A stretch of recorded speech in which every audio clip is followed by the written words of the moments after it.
राम राम जी। आत्म मंथन में आपका स्वागत है। अब हम मूलांक 9 वालों के बारे में प्रेडिक्शन कर लेते हैं। आपके लिए स्प्रेड क्या कहता है?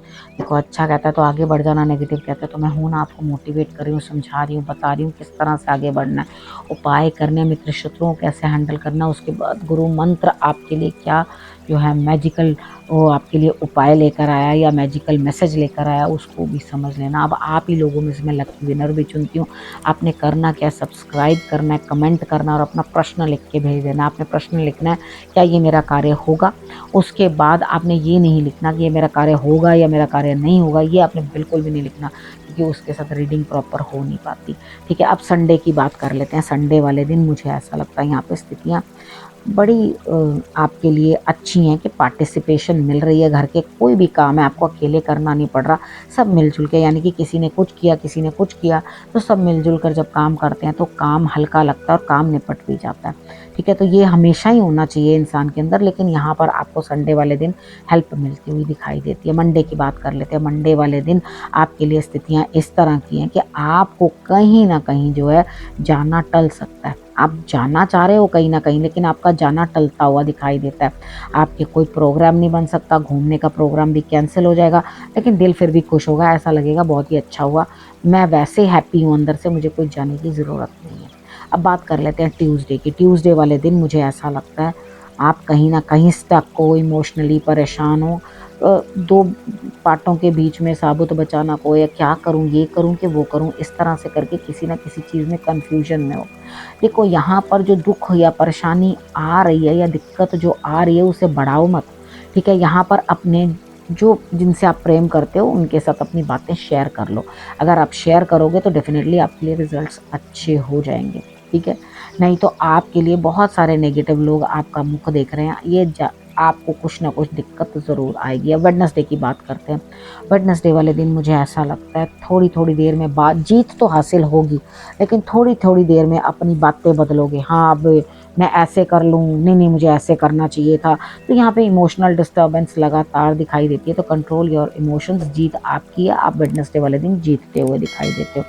अब बात करते हैं थर्सडे की। थर्सडे वाले दिन कोई चीज़ आपकी तरफ जल्दी से चली आ रही है, आप भी उस काम को फटाफट निपटाना चाहते हो, करना चाहते हो, लेकिन यहाँ पर आपको ये बताती हूँ मेडिटेशन करनी ज़रूरी है। हर चीज़ को गले से मत उतारो, काम ज़रूर करो, तेज़ी से ज़रूर चलो, लेकिन पूरा अपना हार्ट एंड सोल दे दो उस काम के अंदर, तब तो आपके काम के अंदर रिजल्ट आएगा। आप ये सोच रहे हो कि आप ही तैयार हो युद्ध के लिए, तो फिक्र मत करो, सामने वाला भी कोई आपके लिए इस तरह का नहीं है कि वो आपसे पीछे होने वाला है। आपको याद करा देगा कि वो भी कहीं ना कहीं है। ठीक है, उसके बाद बात कर लेते हैं फ्राइडे की। फ्राइडे वाले दिन दिल दुखी टूटता हुआ देखा, थर्सडे का इफेक्ट कहाँ जाके आया। यहाँ दिल दुखी होता हुआ, चीज़ों को समझ में नहीं पा रहे हो, होगा क्या, किस तरह से मैं चीज़ों को जो है करूँ। देखो, अगर आपको ये समझ नहीं आता, आगे की दूर तक की चीज़ें दिखाई नहीं देती, उतनी विजिबिलिटी नहीं होती, थोड़ा धीरे चलना होता है। फॉग होती है तो गाड़ी हम धीरे चलाते हैं ना, कि स्पीड में जाके कहीं पे भी ठोक देते हैं। तो यहाँ पर आपने करना क्या है, थोड़ा धीमा रखना है, अपने आप को अंडरस्टैंड करना है, फॉग में से देखने की कोशिश करनी है कि आखिर मैं जा कहाँ रहा हूँ। ठीक है, उस तरह से आपको अपने फाइनेंसेस को मैनेज करना है, अपने रिलेशंस को मैनेज करना है, और उसी तरीके से अपने आप काम को करने की कोशिश करनी है।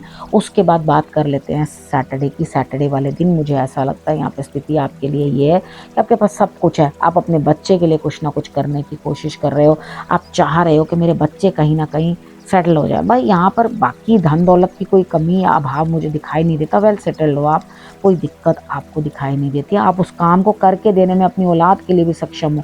लेकिन आपको मैं एक हिदायत देती हूँ, सोच समझ के, अगर बच्चा उस लेवल तक आ चुका है कि अब छोटे बच्चे के हाथ में आप मोबाइल दे दोगे, तो वो छोटा बच्चा तो कोई काम ही नहीं करेगा, सारा दिन मोबाइल में ही लगा रहेगा, गेम्स खेलता रहेगा, कुछ भी करता रहेगा, क्योंकि उसे मालूम ही नहीं है कि उससे निकल के भी बाहर दुनिया है।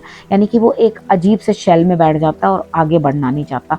तो चीज़ को अच्छे से एनालाइज कर दो, क्या सच में उसको इतनी पैम्परिंग की ज़रूरत है, क्या उसे उस चीज़ की सच में ज़रूरत है, तभी प्रदान करो, नहीं तो चेंजेस जो हैं आपके लिए दिक्कत भरे हो जाएंगे। अब उसके बाद बात कर लेते हैं गुरु मंत्र की।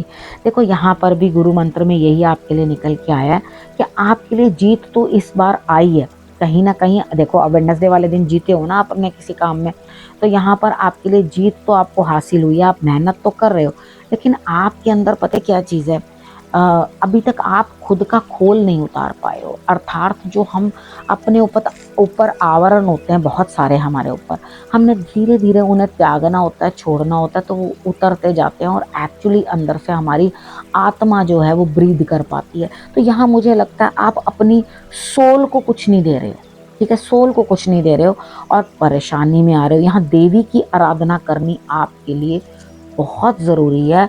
आप माँ लक्ष्मी की आराधना करो या किसी भी आपके कुल की कोई देवी हो उनकी आराधना करो। उनका कहीं ना कहीं आपने कुछ ना कुछ जो है मिसिंग छोड़ दिया, कुछ किया नहीं, जानो और उनके लिए कुछ ना कुछ करने की कोशिश करो। हर किसी की कुल देवी होती है, वो आपके बड़ों को पता होगा, उनसे पूछ लेना। और उसके बाद वो कुल देवी जो भी हैं आपकी, उनके लिए ज़रूर कुछ ना कुछ इस बार करो। हो सकता है आपने कोई मन्नत मानी हो, आपने कुछ कहा हो, अपने मुंह से निकाला हो जो आपने पूर्ण नहीं किया, तो वहाँ पर क्या हो जाता है कि कुछ दिक्कतें आती हैं। वो हमें याद कराने का तरीका होता है कि भाई आपने कुछ मुंह से निकाला था, आप पर ये बर्डन आगे तक ना जाए। जब हम कुछ वादा कर लेते हैं तो यूनिवर्स भी सुनती है उस वादे को और उसको पूर्ण करने में हमारी मदद करती है। हम पूर्ण नहीं करेंगे तो वो एक्सटेंड होता जाता है, लंबे जाता है। अब भाई मुझे बिल देना है, यहाँ से देखो मुझे बिल देना है, तो मैं क्या करूँगी, उस बिल को आज नहीं दे रही हूँ, नेक्स्ट मंथ दूंगी, फिर उसके बाद नेक्स्ट मंथ बोलूँगी, नेक्स्ट मंथ दूंगी। अगर मैं ऐसे करती जाऊँगी तो मुझ पर पेनल्टी लगे, उसके बाद आके वो कनेक्शन जाएंगे। लेकिन यहाँ पर ये चीज़ सोचो आप कि यहाँ भगवान हमारे कनेक्शंस काटता नहीं है, उल्टा हमें मदद करता रहता है हर बार कि आप आगे बढ़ो और आगे बढ़कर अपनी चीज़ों को सॉर्ट आउट करने की कोशिश करो। अब आपने करना क्या है, आपने रखना है अपना और अपनों का बहुत अच्छे से ध्यान और अगले हफ्ते मेरे आने का करना है इंतज़ार। तब तक के लिए नमस्कार।